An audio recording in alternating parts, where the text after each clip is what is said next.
Hello and welcome to February's edition of the LLR LMC's podcast. So joining me today, I have Dr. Fahreen Dhanji, who's the Deputy Chief Executive Officer, and Charlotte Woods, the Operations Manager. Do give us some feedback if you prefer this style or whether you want to go back to just listening to my voice drone on and on and on. Right, we have a bit of a packed group of things to talk about today. And what are we kicking off with?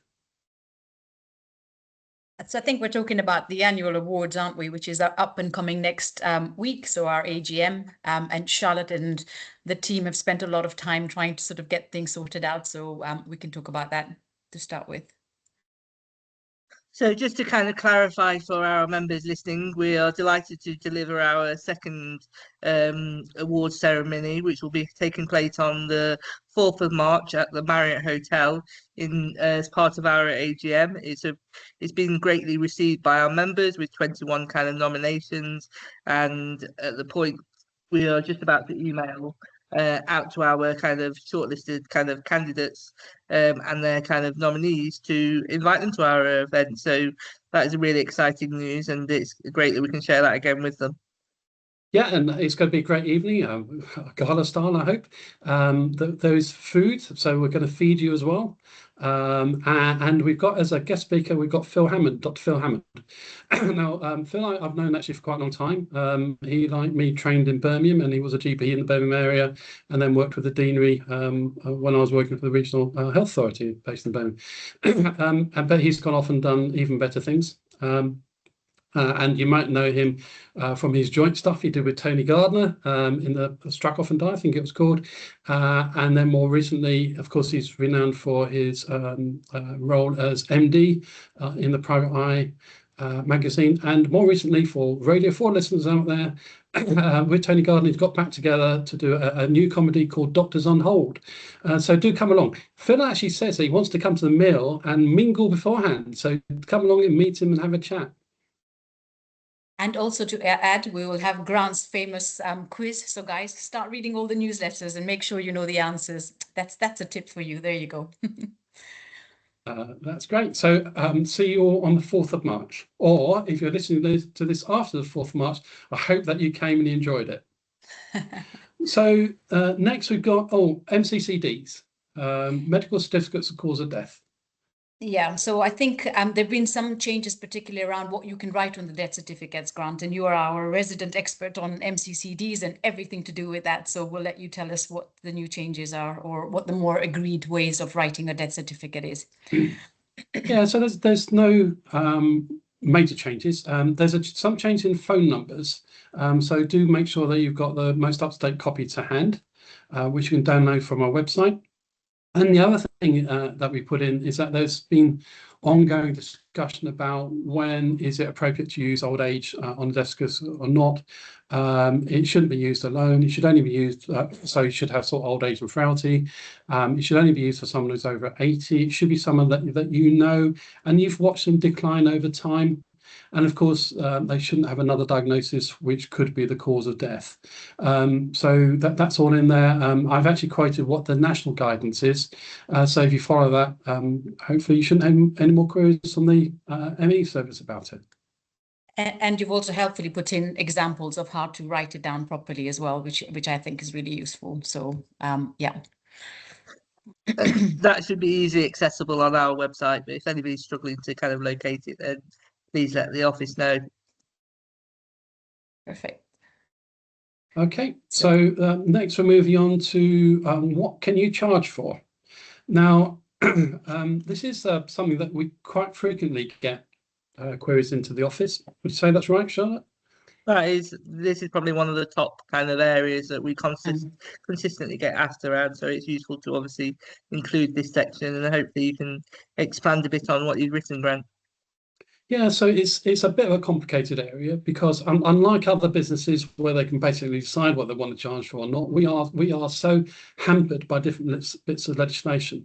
So from the regulations, this is GMS regulations, there is the equivalent paragraphs in PMS as well. and in APMS. It's regulation 24 and 25 you need to look for. 24 basically says you can't charge for anything, and 25 then says that you can charge for these things. So 24 basically says a contractor, you cannot gain directly or indirectly any benefit from a patient who's on your registered list. And that doesn't matter if it's a service that the NHS provides or not. Okay, but section 25 then goes into where you can charge, and that's the usual things about you can charge a statutory body for doing their work for you, and it's under that is, you know, why we can charge for safeguarding reports. And just a bit of a plug there, don't forget that you can charge for safeguarding reports and safeguarding meetings, and do please invoice the ICB for those. Just as a tip, just check that your practice is doing that. Routine examinations for school employers or any other body that is responsible for patients' welfare, for treatment, if you're providing services under a separate contract as a specialist within a hospital, sometimes you get these contracts to help out with a community hospital or other such service. Section 158 of the Road Traffic Act, if you haven't ever done this, if you are the first person to examine a patient after they've been in an RTA, you can charge them a really, really massive sum of £21.30. But you know, the patient can then reclaim that from their insurance company. So just get into the habit of that. If someone's been in an RTA, just ask them, or rather get receptionists, as we do, ask the patient, is this the first consultation you're going to have about the accident? Was there anyone on the scene? If the ambulance service is there, they charge the £21.30. If they go to A&E, they charge the £21.30. But if they come to a GP first, you can charge the £21.30. And that's the main things. And I do expand upon it more in the newsletter, but I'm not going to read you out the whole list because we'll be here all day. There is a whole list of things that you cannot charge for as well, and that includes a whole list of medical certificates. Now, they're actually included as Schedule 2 to the GMS regulations and similar in other regulations, and they are basically related to claiming benefits, council tax exemption. You cannot charge a coroner for doing a report about a deceased patient, and you cannot charge for providing one of those certificates for a patient who is looking for help with debt through a bank or whatever due to mental illness. You can't charge those anymore. But do look through the details, update your in-house guidance, and make sure you are charging for what you can. And just the other thing that I mentioned is the fact that we cannot advise you what to charge. Under the competition law, you know, we cannot do that. The BMA can't do that, and unless they negotiate a fee directly with another body, they can't do that. And nor can you, as a group of practices, even get together. So you couldn't, as a PCN, decide what you're going to charge. All the practices are going to charge the same rate, because that's thought to be anti-competitive. But the BMA does do a guidance and a calculator, fee calculator, as to work out what you should be charging. So please look at that. So coming back to that, Grant, is one of the questions that comes to my mind. So if you did the fee calculator and felt it wasn't right and wanted to charge that, double that or whatever, that's your choice, I guess, as a practice, isn't it? Or yeah, it's absolutely your choice. The GMC does have some guidance on that, saying that you should only ever charge a reasonable amount. So you've got to be able to justify it. Yeah. But you can, and you can charge, extra if someone wants to report within 2 days. You can charge them extra than if it's a standard turnaround time. So you can do that as well.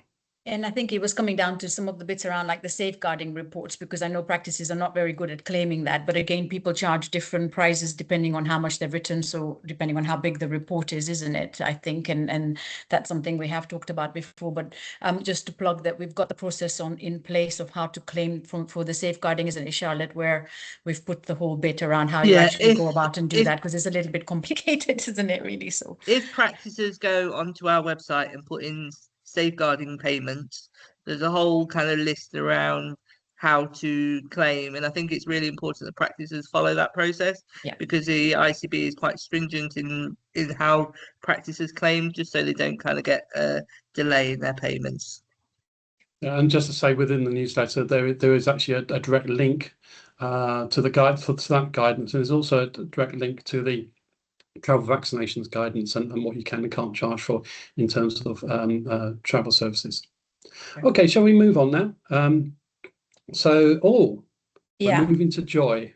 We are. So I think this was something that I'd raised with you. I get very confused between sort of Joy Connect and the Joy app and all the rest of it. And there was obviously some correspondence in the GP newsletter from the ICB around Joy Connect. So we'll let you explain a bit more about that, Grant. Yeah, so we'd had this mentioned to us by practice, that what happens with Joy and System 1, so if you're EMIS, you can close your ears to this bit, is that when someone's using it's a contract management service. So this is the bit of Connect that the social prescribers use. So they'll do their bit, and then they can actually write back to the practice System 1 system.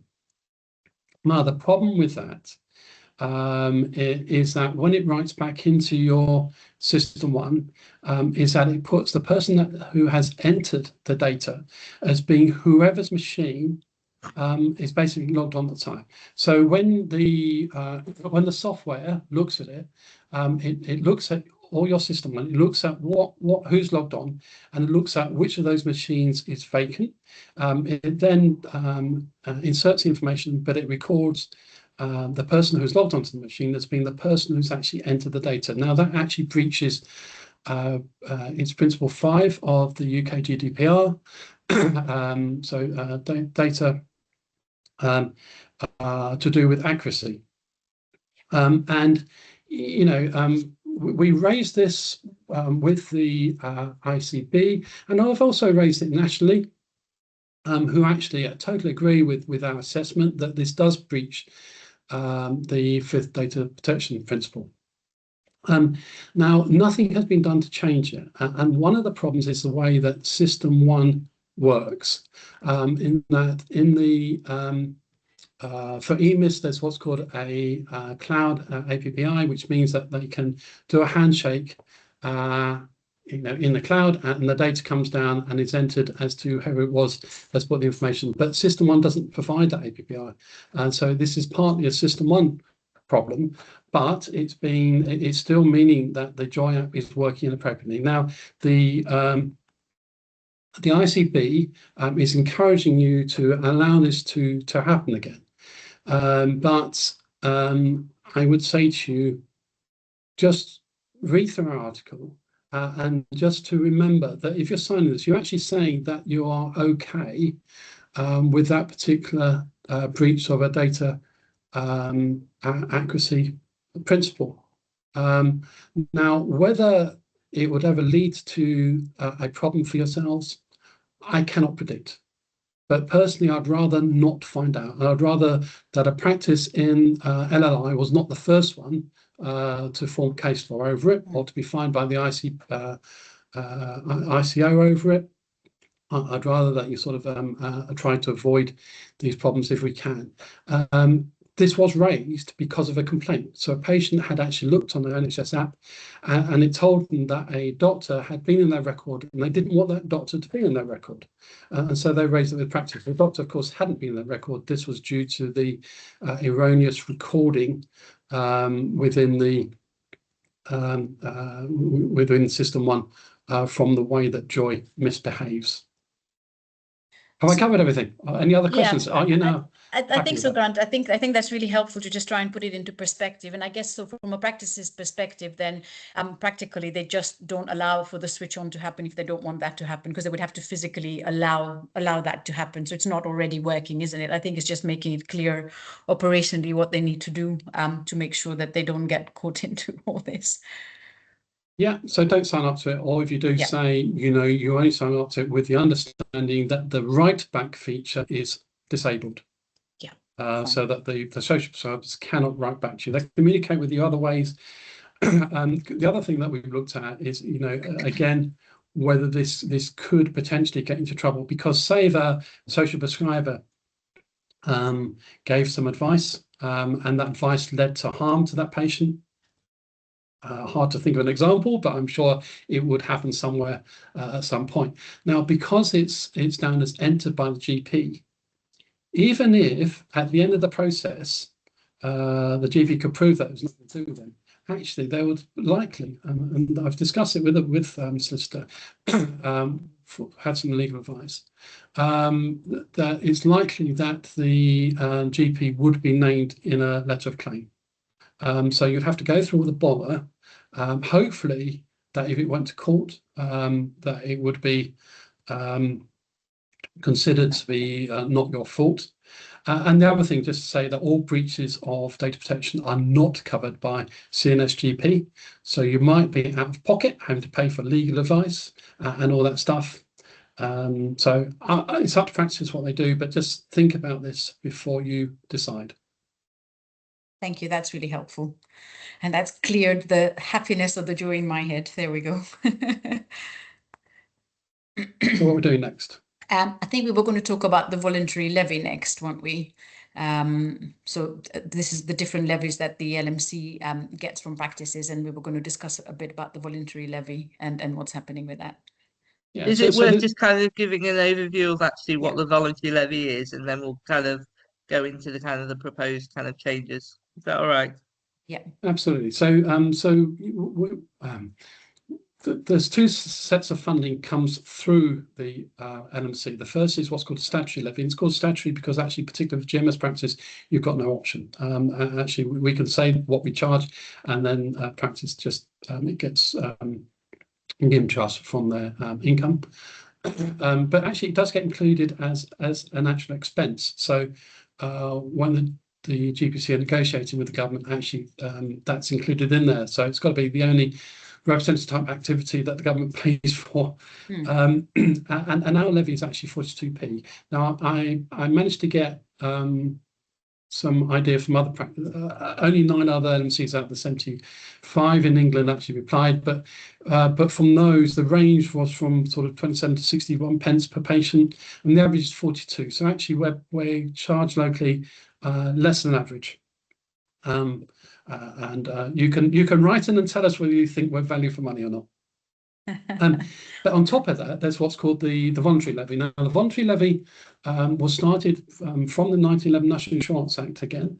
And what this was to fund a national fund called the General Practice Defence Fund, which was there to provide funding to the GPC, the National GP Committee, to help with negotiations and other functions they do on behalf of general practice. Now, over the years, that has worked and it hasn't worked.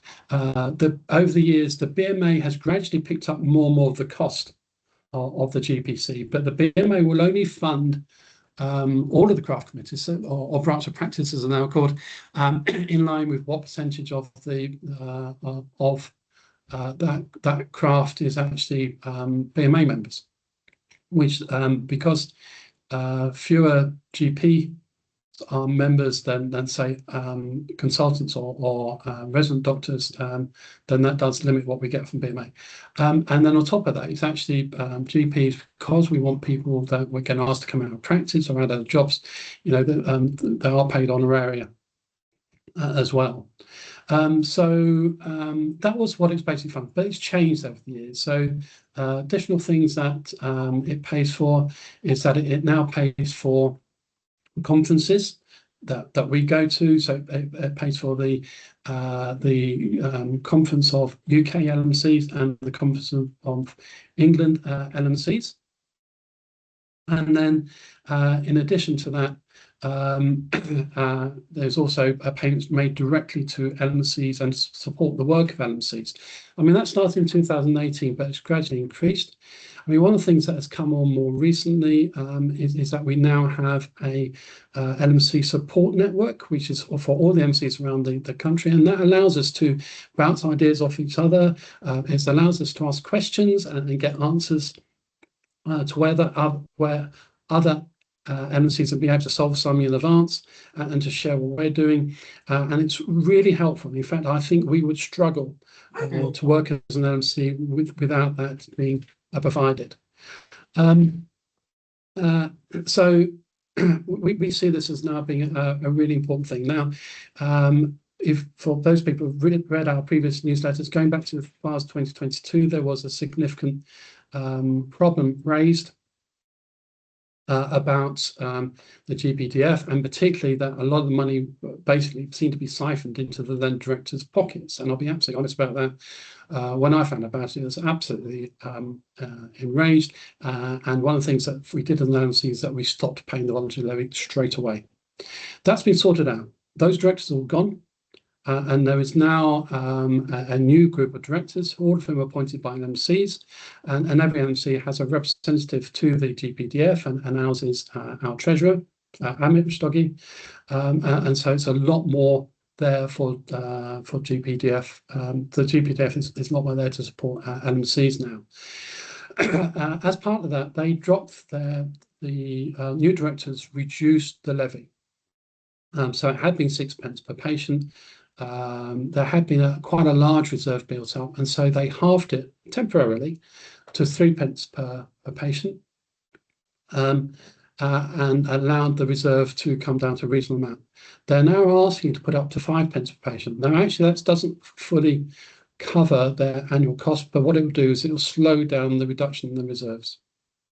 And I think there always should be reserve there, because I know that things are bad now, but who knows when it's going to get worse for general practice, and general practice as a body is going to need that defence fund for us. So I'm asking for, as an MC, we're asking for practice to support that increase from the 3p to 5p per patient, and hopefully you can understand what sort of other benefits that we've got, that we get from it as an LMC. Fahreen, Charlotte, do you want to?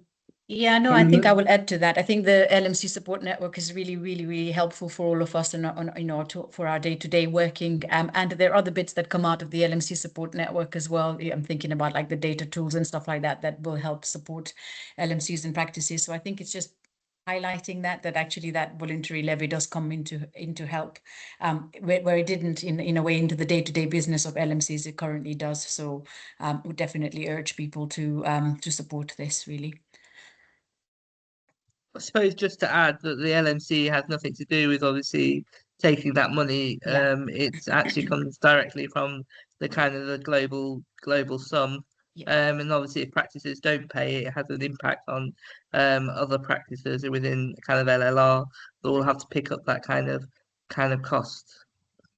Yeah, and actually, you reminded me, Fahreen, about the data. So there's this new data bank facility that providing. So one of the other LMCs has developed this tool, and what it does, it uses all the national data, but puts it into one searchable database, which we've only recently had, so we're just starting to play with, but it will give us, like you may remember in the past that I have published some data from across LLR. Now that made me, to do that, I had to sit down with a massive spreadsheet, look through lots of different national published data, to then put it onto one sheet. Now basically they've done this now for us. So if tomorrow we have got a meeting with MP and we want to be able to see precisely what's going on, even down to practice level, but for the area, then we can now interrogate this database and get that information straight away. It's really massively helpful tool to the LMC. Okay, I think we've done the voluntary levy probably, unless you've thought of anything else. If not, shall we move on? So the next one I'll pick up straight away. So this is just to pass on, I think, an apology. So the LLR have got this shared care record, and as part of that is that they're looking to host the Respect for Monarch. Now, the first thing that shared care records is are not new. In fact, I was involved in IT nationally when these first came about, so you're talking about 2017-18, and I think locally LLR has been quite sort of slow to get this going. So basically, that this should be pulling data not only from general practice systems, but from other systems. So from a hospital, community trust, and even social care, and put it all into one area that you can look at. So the idea is that hopefully that everyone, including hospitals, will now have access to all the information on one place, and even GPs, you'll be able to look at that. Now, general practice, because 99.9% of useful data, I'll say useful in big letters, comes from general practice, and it can be less useful for us, but the facility will be there. Now, this has been done elsewhere, but locally, what they're looking at doing is having respect forms hosted on it. Now, the advantage will be that anyone who can access the shared care record will be able to access the respect form. So that will be ambulance crews, that will be community trust, district nurses, that will be GPs. You'll be able to see if the hospital has got one. And the idea is that if the hospital updates it or someone updated it, there'll be a flag back to the practice, so you'll know that there's a new version on there. No one can access it unless you're already logged onto your system. So it's based on the role-based access criteria. You cannot log directly onto the shared care record. You have to be logged onto your native system.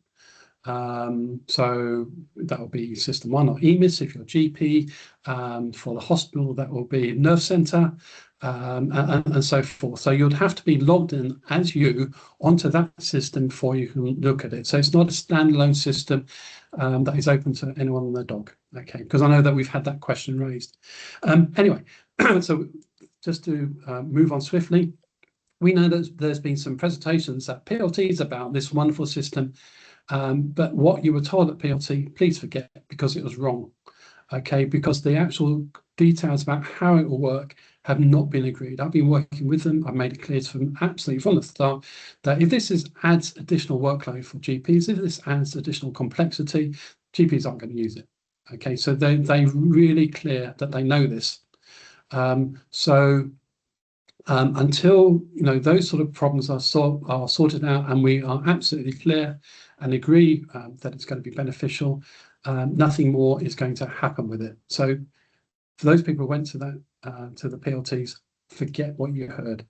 Okay, and then once it's an update, I'm sure the ICB will let you all know, but also the MSC will also say to you what we think about it. If they do come up with something duff, the MSC, you know us, we'll tell you that it's duff. Okay, so we finish on a really positive note. So what we're going to talk about finally? Well, we're talking about GPs facing extinction, which now seems like a complete downer to the end of the webinar. But I think we need to probably start talking about the reality of what's happening and what's going to come through in the contract and all that kind of stuff. I think what people are thinking, aren't they, really, Grant? Around what April holds for everyone come the new contract. So yeah. Yeah, so what we've got is that we've got several things on the go.